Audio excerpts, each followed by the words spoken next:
Pagkatapos mo natanggap, nag-operate na kakana, paano nyo na-determine na merong ang droga doon sa loob ng container?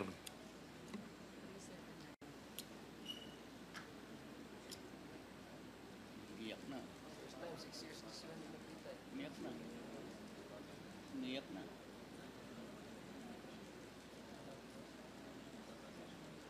Galit po at tuwa. Dahil kaming dalawa pareho pang buhay. Hindi ho dahil sa pagkanulo, kundi dahil sa sindikato, sa mafia ng Davao, Davao Mafia, na kami ang biktima. Pasalamat po kami sa Diyos dahil pareho kaming buhay. Si Colonel Pardo po namatay. Si Captain Perote. Si Agent Hernan Abarrio, kasama ko sa customs, patay. Dalawa rin ang namatay sa akin. Sa kanya, ilan ang namatay? Dahil po dyan, sa Davao Mafia, and their purpose to save the Queen in order to become the next president. Andito si Jimmy Guban ngayon. Jimmy, pinapatunayan mo ba yung sinasabi ni Colonel Asierto na siya ang nagbigay ng intelligence report sa iyo na merong overstaying containers doon na naglalaman ng mga illegal drugs? Yes, Your Honor. Marami kaming tatlo po nila Colonel Fardo ng PDEA. Nanggaling po sa kanilang informasyon, sa custom side, ako po ang nagtrabaho. Okay, after nung natanggap mo yung impormasyon kay Colonel Asierto, ano na ang ginawa mo, anong hakbang ang ginawa mo para mahuli yung illegal drug shipment? Your Honor, we started profiling. Nag-backtrack na po kami lahat ng mga records, ng files namin. By the way, Your Honor, pwede ko pang batiin si Colonel Asierto? Sige, Mr. For 6 Chair. years, sir.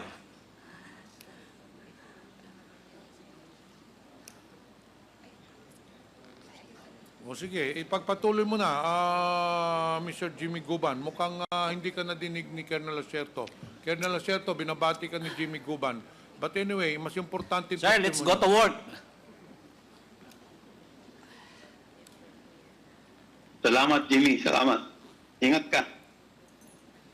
Okay, balikan ko yung tanong, Jimmy Guban. Pagkatapos mo natanggap, nag-operate na kakana, paano nyo na-determine na merong ang droga doon sa loob ng container?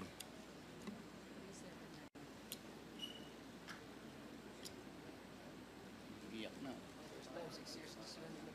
Iyak na. Iyak na.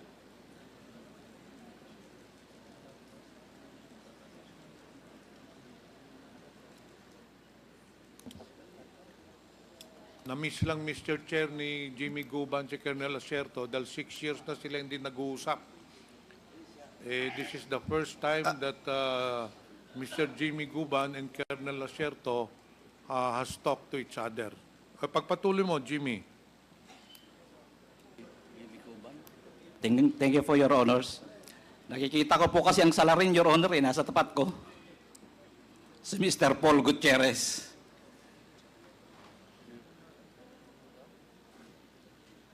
Pagpatuloy mo na yung kinikwento mo kanina. Paano Your Honors, mo thank you nalaman na merong droga doon sa Mr. Chairman. dalawang container? Mr. Chairman, with the indulgence of Congressman Johnny Pimentel, ano lang, kasi nag-ano lang ako, nagtataka lang ako bakit siya umiiyak. Anong reason ba't ka umiiyak, Jimmy Guman? Dahil ba sa panahon na ipinagkanulo mo si No, Your Honor. Galit po at tuwa. Dahil kaming dalawa pareho pang buhay. Hindi ho dahil sa pagkanulo, kundi dahil sa sindikato, sa mafia ng Davao, Davao Mafia, na kami ang biktima. Pasalamat po kami sa Diyos dahil pareho kaming buhay. Si Colonel Pardo po namatay. Si Captain Perote. Si Agent Hernan Abarrio, kasama ko sa customs, patay. Dalawa rin ang namatay sa akin. Sa kanya, ilan ang namatay?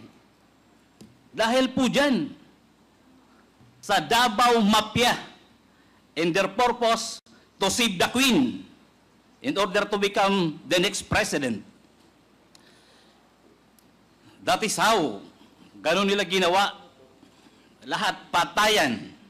Your Honors, gusto ko po sana ay tuloy-tuloy ang pagsagot. Pero sometimes nagiging emotional ako for so long na kahit papano, via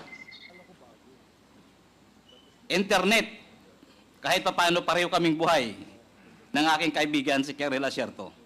We did our best, Your Honors, para ho kami ay makagawa ng tulong sa bayan.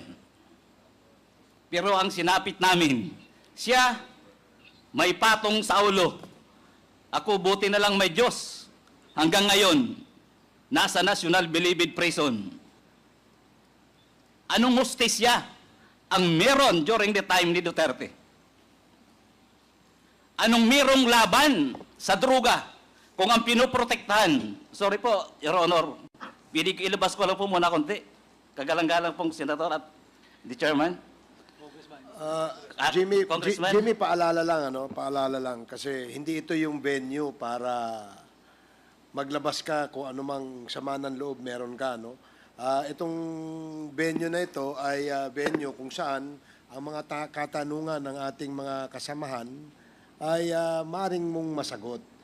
We will give you the time kung ikay matanong tungkol dito sa iyong damdamin tungkol sa isyong ito at the appropriate time. Thank you, Your Honor. Medyo natuwa lang po ako dahil kahit paano nakita kong buhay na buhay si Kerry Lacierto. Okay, sige, We are salamat. both alive. Thank you for Your Honor. I may Congressman apologize. Pimentel, Thank you, please Mr. proceed. Chair. Balikan natin yung tanong ko, Mr. Guban. Kanina binanggit ni Colonel Lacierto na siya ang nagbigay sa iyo ng intelligence report regarding doon sa shipment ng Bicapa Trading. Pagkatapos ng intelligence report, ano hong ginawa ninyo? Your Honor, ang nag-implement po niyan ay joint ng PDEA at saka ng Customs. In fact, witness din po doon si Colonel Lacierto. Si Colonel Pajardo, then Director ng National Capital Region ng PDEA, nag-exchange po kami ng mga information together with Colonel Lacierto. Then I do my homework also on my part as CIS Intelligence Operative ng Bureau of Customs. So lahat po ng files, naghanap kami, nag-backtrack, kung ano po ang trabaho namin as Intelligence Operative sa Bureau of Customs. Hanggang po sa bandang huli na totally na pinpoint namin at nalaman namin na talagang yun na yung binibigay na information from Colonel Lacierto's asset. Yan na po hanggang sa in-identify. If I will be given a chance po, Your Honor, may mga supporting documents po ako dito to prove na talagang yan po ay nahuli namin. Trinabaho po namin at nagsakripisyo po dyan ng buhay ang halos mga kasamahan namin para po mahuli yan. Ngayon, itong sunod na tanong ko sa iyo, importante itong tanong ko sa iyo. Itong dalawang container van na sinasabi na hinuli ninyo na may laman na drug shipment,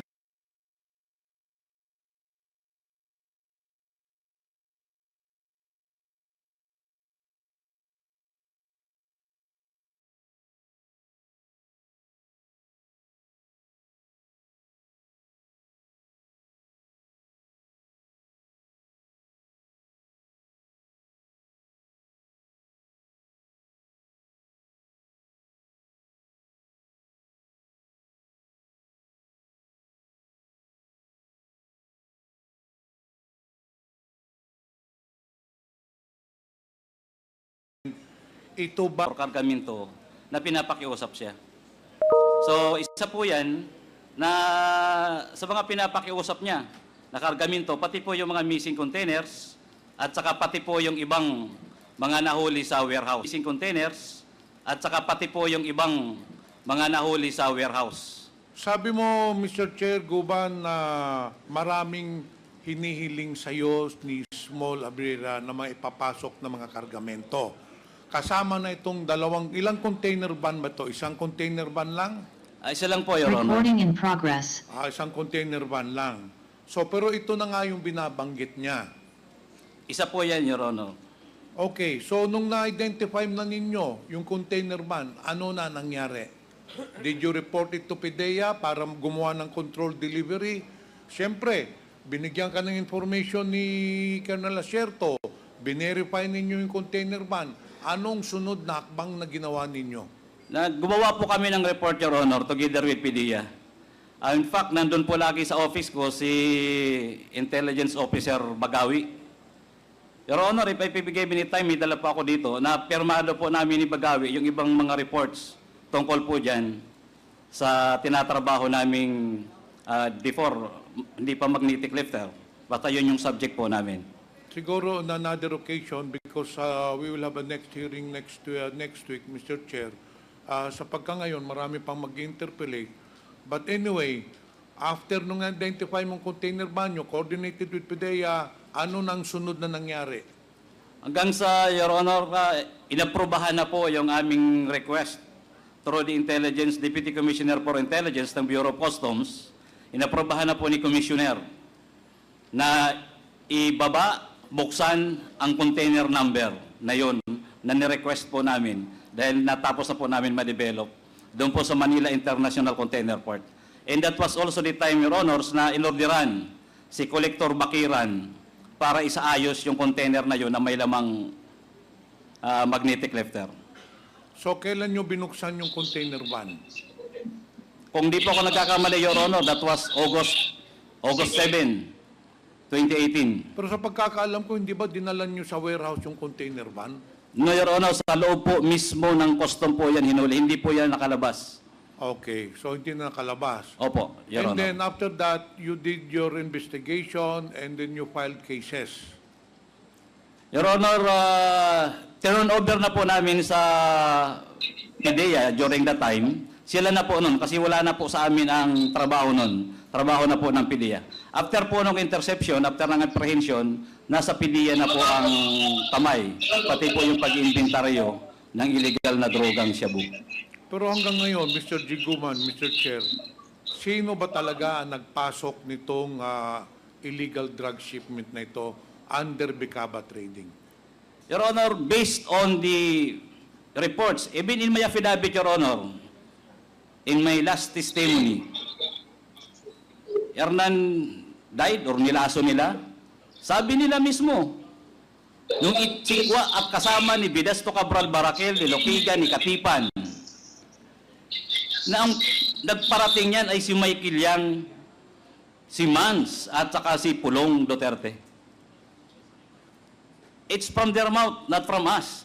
Which, if I may continue, Your Honor, na yun din ang sinasabi ni Mr. Paul Gutierrez sa advice sa kanya ni Benny Antiporda na wag kong babanggitin during the hearing. Na hindi ko magawa-gawa, Your Honors, kaya si Colonel Asierto ang naisip kong isakripisyo ang buhay para po kami lahat ligtas. Akala ko po lahat kami maliligtas. I am under juris, threatened ako so much, kaya yan po ang ginawa kong paraan. Nagsakripisyo kami. During the Senate hearing, Your Honor, the consignee, Bidasto Cabral Barakel, inadmit niya at inadmit ni General Aquino during the time he was the DG ng PDEA na dinala niya ang tatlo sa Senate Blue Ribbon Committee investigation. Then after that, nawala na yung tatlong umaming may-ari. At ang alam ko, ang NCR director din was already Director Plaza. Hanggang ngayon po, yung tatlong may-ari na umamin na sila ang may-ari ng kargamento, ginamit sila ni Casey Chan, ay nawawala po hanggang ngayon.